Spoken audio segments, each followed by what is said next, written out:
Wolfpack Nation, welcome to one of my favorite episodes. I'll tell you right now, I am geeking out right now, to say the least. We got some NC State royalty here with us today. Got Lex Ortega, got Emily Shepard and Chloe Negrette here from NC State Gymnastics, who all three recently announced that they are all going to be coming back for their super senior, COVID senior, whatever you want to call it, year. So first of all, Lex, Emily, and Chloe, thank you all so much for joining us. Really appreciate your time today. Oh, thank you for having us. Absolutely. So just to kind of jump right into it. So first of all, so what's been going on since the season ended? You think season ended like a month or two ago? What have y'all been doing in the meantime? I know y'all recently just wrapped up finals. Am I right? Yes. Yeah. They finished a little earlier than I did. I finished my last final yesterday. So I was just happy to kind of just take it slow for the last 12 hours just to kind of start summer break already. And I feel like when season for sure. I feel like when season ends, it always just comes to a stop that is never you never expect it, and it comes and all of a sudden you're done. And it's kind of okay, well, days look a little bit different, your mindset's a little bit different. So it's just interesting kind of transitioning out of season because you're so wrapped up in it. And then when all of a sudden it comes to a stop, it's okay, and now I got to figure out how to do these days where, school is the priority and kind of just taking the downtime to rest your body and your mind and stuff like that. Yeah, it's very routine. It's very routine. And when that routine ends, it's okay, now I got to figure out how to get going again. 100%. And because also too, and Chloe, because you guys are currently even practicing right now a little bit too. Am I correct on that? Yeah, we're it's involuntary right now, but a lot of us do still go in the gym and practice because, in gymnastics, you kind of have to keep up with your skills all year round. So we're one of those sports that has to do it continuously in order to maintain at the level we're at. Gotcha. Okay, that makes sense. So, kind of, I guess, taking a recap back. So, heading into last year, I know for you, Chloe, specifically, you were dealing with a torn Achilles that kept you out the entire 2021 season. So what was your, obviously heading into that first match against UNC, I'm sure was big. Obviously it's UNC, but being the first time that you were able to compete, once again, wearing the NC State leotard, I mean, what was your mindset heading into that first meet? Did you have a lot of expectations for yourself? I mean, I put a lot of expectation on myself during the recovery part that I wanted to kind of be at the level where I was before this happened. I think that was a big fear of mine, is being, up to the level I was before all of this. And, I was really scared going into it just because it was first meet back in over a year. But at the same time, I was really, really excited. I don't think I've been that excited for a season in a really, really long time. And I could just tell I was kind of more relaxed, which was weird. I don't know. I feel like a few of them could tell I was more relaxed. I don't think newcomers could tell I was pretty relaxed. But in terms of comparison to recent years, I've been way more relaxed. And it was just fun competing again. It kind of made me realize how much I missed it. 100%. And, I know for me and my wife being there in person, it was kind of an interesting mindset because we knew going into that UNC already was able to compete the weekend before. This was going to be NC State's first meet of the season. So I Emily, I know that the first time we lost to UNC, but then I think it was a couple of weeks later, if not a month later, we faced UNC again at home and beat them. And then we beat them again at EAGL. So I guess kind of talk to me a little bit in terms of, do you feel like that's just kind of a shaking off the rust per se, or was it just kind of getting adjusted, getting the lineup set, for example, Chloe getting back rolling after being gone for so long? What would you kind of attribute that to if you had to kind of pick a thing or two? Yeah, so the first meet was honestly a little weird for all of us. It was on a Monday. It was the first day of classes. We had a fresh team, so it was honestly let's just go out there, do what we've been practicing, see how we start the season. And it ended up being really good. And I know we lost to UNC, which always sucks, but it felt good to beat them again in the next we faced them in the season and at Eagles because I just feel like it was a little more fair match. We like both were in the season a little bit, and I just with like basketball or football, like you're going head to head with those teams, and in our sport it's a little different. Like you do the best you can do, and like you're not really like affected by the other team at all. And so while it always feels good to like beat UNC, it's a little different for our sport. Yeah. Well, and I'll go ahead and get into that too. That I don't know, have any of the three of you checked out like one of our first? I think it happened like over a year ago, but our interview with Coach Landris a little bit over a year ago. Have any of y'all checked out that episode? I feel like I remember seeing it, and I feel like I remember watching it, but it was a long time ago. Okay. Yeah, no. Well, just as a reminder, and for Emily and Lex, if you didn't watch it, so one of the things which I had said, my wife has always been a big time gymnastics fan. And funny enough, because she actually went to South Carolina. So when I got her over to being a state fan and when we were seeing that we had a gymnastics team while South Carolina doesn't, she was like, oh yeah, I'm definitely cheering for state in that aspect. And it was new for me for sure. I mean, I came up playing football and basketball, contact sports, things like that. And then you go to gymnastics. And one of the first meets we went to was NC State UNC match a few years ago at Carmichael at UNC. And I remember that UNC, they were on uneven bars. And, one of the UNC girls was going, and then she, went to go transfer to the second pole and missed and, went flat down on the mat. And of course, me being a state fan goes, yeah. And then she goes, and I'm like, what? And she's like, you can't do that. I'm like, I can't do that. It's our rival. Like it's the opponent. Like, they just messed up, which means that they're not going to get as good of a score, which helps us. And so Coach Landers was like, yeah, there's a different, set of rules when it comes to gymnastics. So, I mean, have you guys ever heard that or experienced that before? And I mean, does that is that like a, how dare you? Or is that like a, all right, whatever, like, it is what it is kind of reaction? I guess Lex, kind of give me your thoughts here on that. I'm curious. So this is actually really funny because my brother will always tell me like, our sport is so confusing because we're just so sweet to the other team. And it's just, there's that competitiveness, but it's always in a really, really good sportsmanship type of way. And I feel like it's not something that is like any other sport. And I think that makes it so cool, but it's been brought up to me so many times on how different that is. But I think at the end of the day, like it solely rests on your performance as a team. And I think that we really can just like feel for so many other teams because they're kind of going through what we're going through. So it's like, when they do have a hard day or hard meet, it's like we also feel that. And so it's like, yes, like maybe we were successful at that meet and, they weren't. But at the same time, like we're always there to be like, you know what, mad respect to you guys because what we're doing is literally amazing. So true. I feel like that's kind of what helps us keep that, sportsmanship in gymnastics is like just a mutual, not that other sports don't have that respect, but in gymnastics, it's just, you're not going head to head against each other in that way. It's like solely based on just us and them.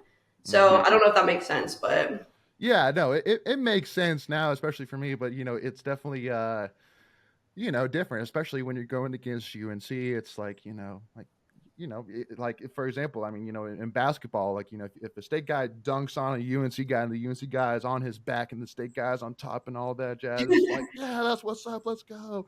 But gymnastics, like, well, you can't necessarily do that. Now, obviously too, I mean, like, it was after I saw she landed like flat. So, I mean, like to me, like there wasn't an immediate thought of, well, maybe she's injured. Like, no, she fell flat. Like, so I'm sure it hurts. I'm sure it's not comfortable necessarily to fall on the mat like that. But anyway. So I mean, kind of talk to me though. So I mean, would you guys still say that there is as much? You're not fans. I wouldn't say like hatred, but like very much dislike for the UNC team at all? Like, would you say that the not hatred, but again, dislike towards UNC from you guys would be just the same as maybe for basketball or football or these other sports as well, though? Oh yeah. I mean, I think we want to win. I think that when it comes to, how we feel about the other team, it's a different story. But in terms of like that competitiveness, like we're there to win. And I feel like with UNC, it's like, we feel that motivation just a little bit more, just like every other sport. So. It's that like added sense of like, oh, they're our main rival. Right. So of course we want kind of that bragging rights over the state kind of thing. But I mean, it's always exciting. NC State and UNC, you see it in any sport, and it's like, oh man, that must be a big one, I mean, this year, like at Reynolds, it was massive. Mhm. It was Yeah. massive. So many people. Yeah. No, it was a great crowd. And speaking of crowds too, so I do want to ask, and I have a feeling I'm going to ask this question to Emily because I'm assuming that this is where the relation is. But there's typically one guy that's typically running the cheers during NC State gymnastics events in the crowd. So Emily, is that your family? I have a feeling it is, but I could be wrong. Yes, that's That's my so father. Oh, that's awesome. Oh, that's Mhm. great. I love it. Okay. Yeah. Hey, I think he's probably one of the most diehard State fans out there. Seeing what this guy, seeing what he wears with the red and black overalls, and then he'll sometimes wear like a red mohawk if I'm not mistaken, even too. So Yeah, he busted out like a red sequin tux jacket this season as well. And the skinny jeans. We actually All right. have a picture of Kim wearing the jacket, which is pretty good. Oh my God, But that's amazing. no, my dad is a big fan. He is always at the weigh meets, and it's like nice to have that extra energy and stuff. But he like is like a diehard fan down to like he could tell you any record in the book, how close we are to breaking records. Like him and Chance think alike in that sense. They kind of always tell us records we didn't even know existed that we broke, and so it's really cool. He could tell me any stat from any meet. He has like a book of every meet I've ever had. Like, I love it. Oh, that's awesome. Yeah, no, hey, it's good to see. And before we continue, I want to take a quick second to tell you about our sponsor, Flatlands Jessup Insurance Group, that has your whole world covered, with agents in 5 offices throughout Eastern North Carolina to help you decide how much coverage you need, offering policies for home and auto, recreational vehicles, commercial, crop, health, life, and employee benefits. They are able to combine options to find a comprehensive solution that works for you. Flatlands Jessup protects the things you love so you can spend less time worrying and more time enjoying them. Find them on Facebook and Instagram at Flatlands Jessup. You can also visit their webpage at www.flatlandsjessup.com. So please make sure to go and check them out. And I do want to kind of, first of all, got to send my hats off to him for sure. Definitely has always been there to get the chance going in Reynolds. But I do want to talk a little bit about the crowd and really the growth. One of the biggest things which I said is that it's very clear, I think, the NC State Gymnastics, especially with the announcement of 3V coming back, is really on that edge of being the next breakout program within NC State. I know that, wrestling, about 4 or 5 years ago really kind of broke through, to that elite level. I think gymnastics is right there too, to really break through. And even from a fan support perspective, that, man, especially those meets late in the season, like it was pretty packed in Reynolds Coliseum, and most of it was state fans, 100%. And even to now with when we went against Rutgers on senior night, they did the first ever student section, which was awesome to see as well. Kind of talk to me, Chloe, a little bit here. I know that the three of y'all have been at state for quite some time. Talk to me about the growth of the support. I mean, like is it really that evident, even from inside the locker room, of the growth that this program has gone through in the last couple of years? I mean, yeah, it's really, really evident. And I mean, just from like a fan perspective, like it's always really packed in there, which is really nice to see. And it's really good to see, especially after, like that whole COVID year where we couldn't really have anyone. So it was great to see we still had that support after that all happened. But it's nice just getting people exposed in general. I know that a lot of people I talk to who have gone to a gymnastics meet and kind of need to be pushed to go, they'll come afterwards and be like, oh my gosh, like I never knew it was this cool. Like like it was so awesome. And we're like, that's what we're trying to tell you. Like, yeah, I feel like we're always trying to find new ways to like get people to come to our meets, and I hear that all the time. Like, I didn't know we had a gymnastics program, and then they go and they love it. And I think our pink meet, which was the UNC meet this year at home, was the most fans we've ever had since we've been here. We almost sold out Reynolds, and we just thought it was one of the coolest meets like I've ever had. The energy was crazy from the team to the stands and stuff. And I feel like, I mean, the three of us in general are trying to always think of new ways to get people there. And Chance and our marketing team and our media and like all of them have been so willing to work with us this year. And just kind of like our Instagrams never looked so good. Thanks, Chance. Shout out Chance. And no, everyone's just like willing to work with us, whether that be like designing the new Leo or just so many things of like people are willing to like make our ideas come to life. And I feel like, I mean, we want the program to grow too, even after we're gone. And so I feel like everyone's just so willing to help us, and we're honestly just grateful for that.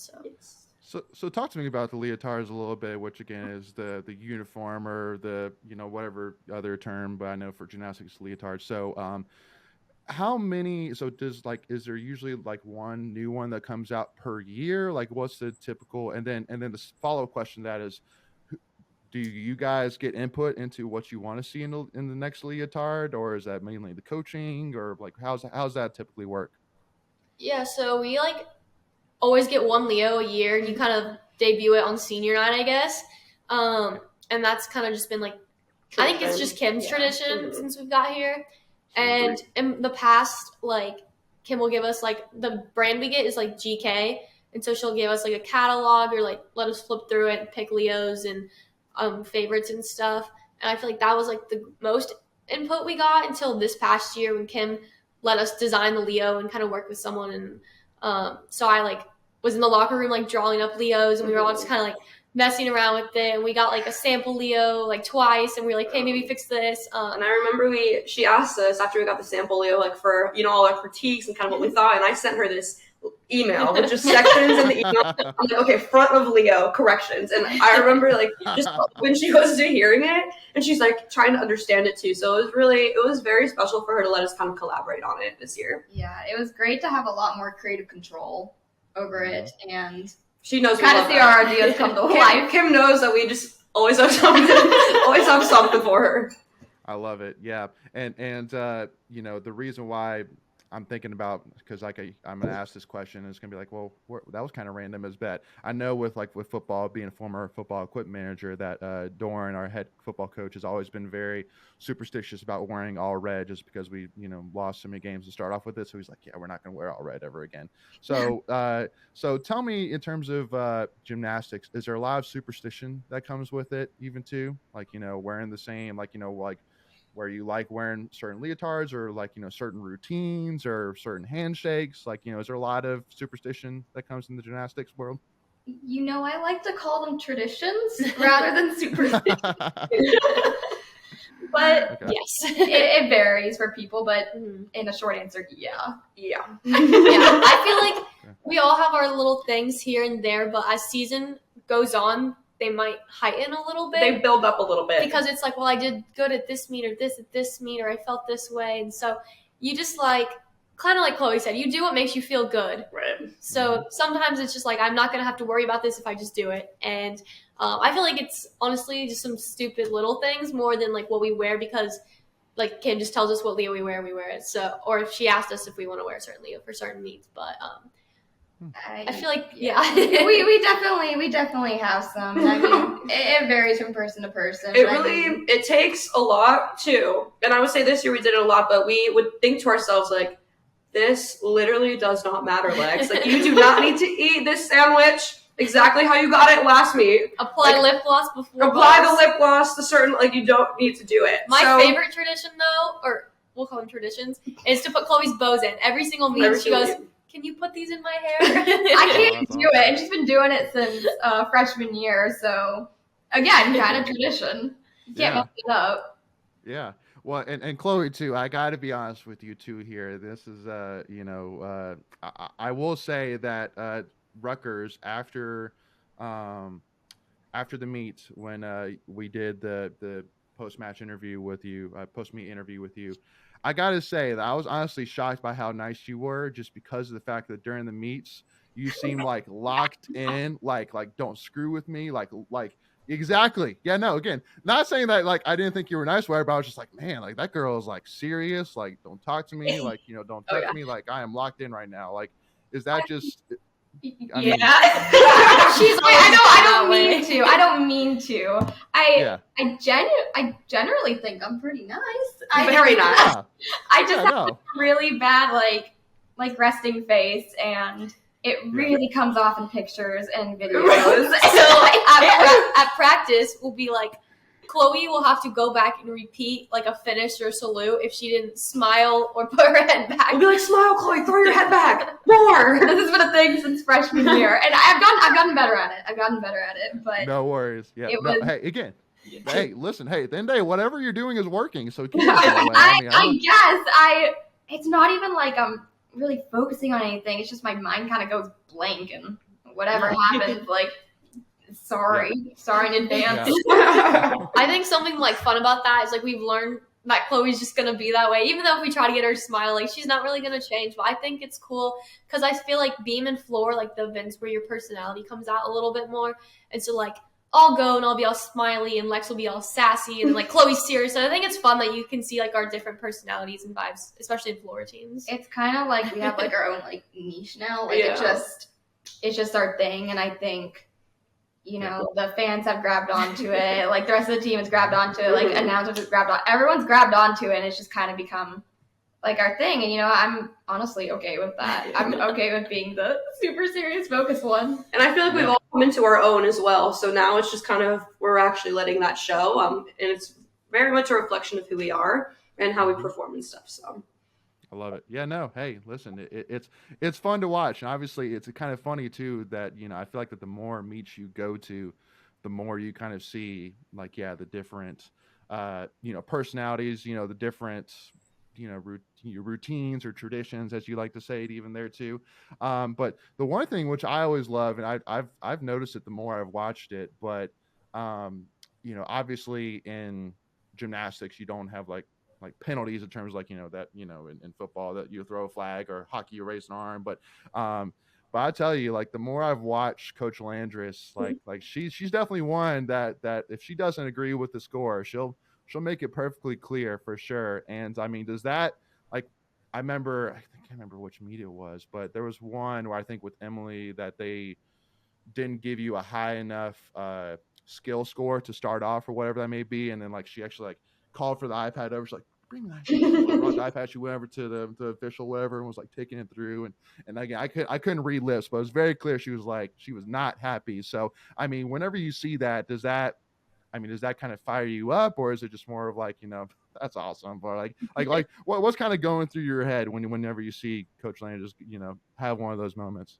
Honestly, it just feels good that she's like fighting for us because we do like all this hard work, and when like sometimes like they don't give you the right start value and they add up like your skills like add up to certain bonus tens, and so if they don't give you the correct start value, like it feels good that she's fighting for us, and like she just knows how capable we are, and so she's not afraid to stand up for us, and it feels good. Yeah, 100%. And if you had to, I'll kind of let you each, you know, say it, and I'll kind of start left to right with Lex. If you had to describe Coach Landris in one word, what would you say? Oh man. Putting you on the line here, Lex. I know, you're really putting me on the spot here. Yeah, you got it. I know. Honestly, I think I would just say uplifting for me. Cool. Emily, Chloe, anything, or you can even piggyback. Hey, I'll even give you get out jail free card. I would say there's like two that come to mind. One's energetic because she does not stop moving through practice. You like stole my word. She'll be one spot, it's so and then funny. you turn around, and you're like, her voice is coming from somewhere else, and she's just so willing to like flashes, work with everyone and go to every event during practice. Like she's mainly our beam coach, but she's everywhere, always willing. Like, I mean, gymnastics is a hard sport. Like if we're having a rough day, she's there, like trying to fix your problems. She's always trying to help. And the other one's just passionate, like in the same sense. She just cares about us so much. She realizes that we're more than athletes, and when you kind of like get to a program like as a freshman, you don't really know what to expect, and I think we all had different scenarios that taught us that she cares about us, and we are people first, and she tells us that almost every day. So yeah. And Chloe, feel free to build off excited. If you no, want. You're okay. I mean, that kind of sums it up as energetic. Like I'm gonna piggyback after everything she said, but I also just think, like, again, like very supportive. I mean, especially through last season, I had no idea kind of what that would encompass and kind of returning back into gymnastics. And that whole time she was extremely supportive and believed in me, even in moments where I didn't know if I necessarily believed in myself. So it was really nice just to have that person who was always behind me no matter what. Yeah. Well, and to kind of wrap this thing up, which I know a lot of fans probably right now are going like, you know, okay, well, talk about their decision to come back, which I know, trust me, we're getting there, but definitely got to build up to it here. And we'll start with that here in the second part here. But the last thing I want to ask about when it comes to Coach Landris is I definitely notice, and I always joke about it with my wife, that that first of all, obviously each of the coaches has like their own like specialty that they coach, and Coach Landers obviously is the beam. And one of the things I always laugh about is it seems like every single pre-beam talk is generally the same. And I actually do think I have a pretty good impression of it. And for those on YouTube, you're in for a treat. For those listening in, you're kind of screwed, but I'm going to kind of give it my best shot here. So typically it starts off with the beats and then That is so funny. Oh my god, wow. Yes, that was like that. It's really always for every single gymnast. It's generally the same. So first of all, on a scale from 1 to 10, pretty good. that was perfect. Like Okay. 10. Yeah. No, she always did hit It's 10. a squat. And- She likes squat. squat. The squat. Yes. Hands out. I like the. Yeah, so actually, I've gotten the same speech since freshman year. She pretty much just like takes you through each one of your skills. We kind of have like our own keywords, and she just kind of reminds us of those. We talk about different mindsets to have on the beam, whether that be like, she always tells us to be good, don't be perfect. She's like, just go up there and just be good. Like, I like it. so I don't know. We kind of joke around that like some people, like for me, I listen to every word she says. I'm like, yes, like I'm listening to you. And then there's Chloe that I think she's just looking through him. She's just like, She knows that. I mean, Yeah. like it definitely has just. I don't know. I don't even know how to explain it. No, I know. It's the I don't perfect. mean to. It's but a perfect start to a beam routine. It's like even in practice when we would do beam routines, she'll do the same approach and she'll come up to us and say those words. And I think it's one to match just how it is going to be in a meet, but it's also like it kind of just grounds you before you go. And I remember this funny instance that like we would always stand on a certain side, and she came up to me one time and we were on different sides, and I remember she tried to start talking to me, but it just felt wrong because we were standing on the opposite side, and she's like, you know what? Let's switch. And we ended up switching, and she started over, and I was like, that felt just right. We had to do that. she always is like, which side of the beam? Because I go mark where I like dismount. I just like draw a line on the beam, and then I walk around the beam, and she's like, which one? Over there. See, Okay. She's like, is this my side right here? I'm like, that's perfect. mine's like right in front, right before the little runway. I love it. Awesome, y'all. Well, we're going to pause right there. And then don't worry, y'all. In part 2, we're going to be talking about Lex, Emily, and Chloe's decision to come back and goals and, aspirations for next season. So to make sure you don't miss out on that, make sure, again, hit that subscribe button, hit that notification bell, which is free to do. And make sure, too, we're going to have Emily, Lex, and Chloe's information for their social media in the description. Make sure to go and follow them and stay in touch with them and also support them. Again, y'all, we have a hugely exciting season coming up here, and these three are going to be a huge part in a team that I think is absolutely going to demolish records next season. So make sure to go and support these girls next season. It'll be a lot of fun. But we'll see y'all for part 2. And as always, go Pack, y'all.